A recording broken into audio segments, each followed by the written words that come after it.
18 मार्च को हत्याकांड के खुलासे के दिन से लेकर 25 मार्च को सौरभ के कमरे की जांच तक फोरेंसिक टीम ने क्या-क्या सबूत जुटाए हैं, सौरभ की हत्या के बाद खून के निशान और फिंगरप्रिंट कहां-कहां मिले, हत्या के बाद बॉडी के साथ मुस्कान और साहिल ने क्या-क्या किया, ये सब जांच में चौंकाने वाले खुलासे हुए हैं। इस वीडियो में इसी पर चर्चा होगी।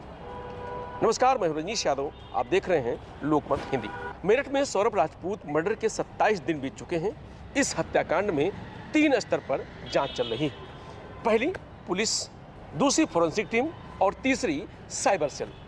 Police case diary cyber cell की मोबाइल जांच के बाद अब फोरेंसिक टीम की जांच में कई चौंकाने वाले खुलासे सामने आ रहे हैं। साहिल और मुस्कान ने सौरभ के टुकड़ों को पहले सूटकेस में भरकर ठिकाने लगाने का प्लान बनाया था, लेकिन उस हिसाब से सूटकेस छोटा पड़ गया। इस पर अगले दिन मुस्कान ड्रम खरीद कर लाई और उसमें बॉडी के टुकड़े सीमेंट में सील कर दिए। हत्या करने के बाद उसी चादर में हाथ पोंछे जो बेड पर बिछा था। जिस तरह खून के छींटे कई जगह पर फैले हुए थे, उससे साफ हो रहा था कि सौरभ की गर्दन काटने के लिए 10 से 12 बार से ज़्यादा गला रेता गया है। हाथ काटने के लिए भी कई बार वार किए गए। इसी वजह से खून चारों तरफ फैल गया। फोरेंसिक टीम ने बेडरूम से लेकर बाथरूम तक पूरी मैपिंग की है। इसके बाद कहां-कहां पर किस तरह के खून के निशान मिले, इसकी वीडियोग्राफी और फोटोग्राफी भी की है। फोरेंसिक टीम ने करीब 3 घंटे तक सौरभ के कमरे में जांच की, जहां से तमाम अहम सबूत जुटाए। सौरभ के कमरे में एक सूटकेस भी मिला है। फोरेंसिक टीम के अनुसार सूटकेस में भी खून के दाग मिले हैं। सौरभ के सिर और हाथों के टुकड़ों को पहले सूटकेस में रखकर वहीं दूर ठिकाने लगाने की प्लानिंग थी, लेकिन उस हिसाब से सूटकेस छोटा पड़ गया। इस पर अगले दिन 4 मार्च को ड्रम लाकर उसमें टुकड़े सील किए गए। टीम इस सूटकेस को सील करके अपने साथ जांच के लिए ले गई है। सौरभ की हत्या में इस्तेमाल किए गए 2 चाकुओं को ड्रम में ही सीमेंट के साथ जमा दिया गया था। ये दोनों चाकू सौरभ की बॉडी के टुकड़ों के साथ ही ड्रम में मिले हैं। चाकू से मुस्कान और साहिल के फिंगरप्रिंट का मिलान कराया गया है। दोनों चाकू को पहले ही पुलिस ने निवाड़ी की फोरेंसिक लैब भेज दिया है। अब मुस्कान और साहिल के फिंगरप्रिंट को भी लैब भेजा गया है।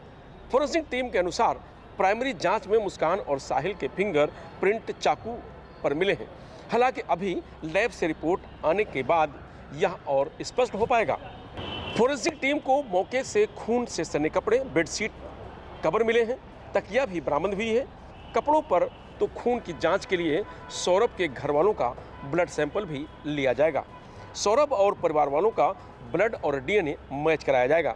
इससे साफ हो जाएगा कि कमरे में बिस्तर पर बिखरा खून सौरभ का ही था। मोबाइल लोकेशन का नक्शा बनाया जा रहा है। फोरेंसिक टीम साइबर टीम के साथ मिलकर मुस्कान और साहिल के मोबाइल से अहम सुराग कलेक्ट कर रही है। टीम ने मोबाइल लोकेशन का नक्शा तैयार कर पुलिस को केस डायरी का हिस्सा बनाने के लिए सौंप दिया है। लोकेशन के जरिए दिखाया गया है कि हत्या वाली रात और दिन को साहिल मुस्कान कहां-कहां गए थे। साथ ही दोनों के मोबाइल का डेटा रिकवर करने के लिए फोरेंसिक लैब निवाड़ी मोबाइल भेजा गया है। स्नैपचैट पर दोनों की बातचीत को भी फोरेंसिक टीम ने जांच का हिस्सा बनाया है। फोरेंसिक टीम की रिपोर्ट साइबर टीम की रिपोर्ट से लेकर इस केस में जो भी सबूत हैं वो सभी ई-साक्ष्य ऐप पर सुरक्षित किए गए हैं, ताकि मजबूती से कोर्ट में पेश किया जा सके और जल्द से जल्द दोनों आरोपियों को सजा दिलाई जा सके। इस ऐप में केस फाइल का एक यूनिक नंबर जनरेट होता है। इसके जरिए कोर्ट में सौरभ हत्याकांड की पूरी कहानी डिजिटल सबूत के रूप में स्क्रीन पर सामने होगी। पुलिस ने साहिल और मुस्कान के जुर्म कबूल करने का वीडियो भी ऐप पर अपलोड किया है। ऐप में सबूत जैसे फोटो, वीडियो, बयानों आदि के छेड़छाड़ और गायब होने का डर भी नहीं रहेगा। सबूतों को लंबे समय तक सुरक्षित रखने में समस्याएं नहीं आएंगी। कोर्ट में सबूत पेश करने में आसानी होगी। सीनियर अफसर भी इसे कहीं भी बैठकर देख सकेंगे। सौरभ के कमरे से मिले कई अहम साक्ष्य फोरेंसिक साइबर सेल और पुलिस टीम की जांच के बारे में एसपी सिटी आयुष विक्रम सिंह का कहना है कि पुलिस को सौरभ के कमरे, ब्लड समेत कई अहम सबूत हाथ लगे हैं। सौरभ की बहुत निर्मम तरीके से हत्या की गई। खून के निशान कई जगहों पर बिखरे पाए गए हैं। हम बहुत जल्द केस की चार्जशीट बनाकर कोर्ट में पेश करेंगे ताकि साहिल और मुस्कान को कड़ी से कड़ी सजा हो सके। बता दें कि लंदन से लौटकर मेरठ आए मर्चेंट नेवी में अफसर सौरभ कुमार राजपूत की उनकी पत्नी मुस्कान रस्तोगी ने 3 मार्च को रात की हत्या कर दी थी। इस काम में उसका साथ बॉयफ्रेंड साहिल शुक्ला उर्फ मोहित ने दिया। पहले खाने में दवा मिलाकर बेहोश किया, फिर बेडरूम में सोते समय पति के सीने में मुस्कान ने ही पहला चाकू मारा। मौत के बाद लाश को बाथरूम में ले गए, जहां साहिल ने दोनों हाथ और सिर काटकर धड़ से अलग किया। बॉडी को ठिकाने लगाने के लिए प्लास्टिक के ड्रम में टुकड़े डाले। परिवार और पड़ोसियों को गुमराह करने के लिए मुस्कान शिमला मनाली चली गई। 13 दिन तक वह इंस्टाग्राम पर वीडियो फोटो अपलोड करती रही ताकि लोग यही समझते रहें कि वो लोग घूम रहे हैं। इस कत्ल से पर्दा तब हटा जब 18 मार्च को सौरभ का छोटा भाई राहुल अपने भाई के घर पहुंचा। यहाँ उसने मुस्कान को एक लड़के साहिल के साथ घूमते देखा।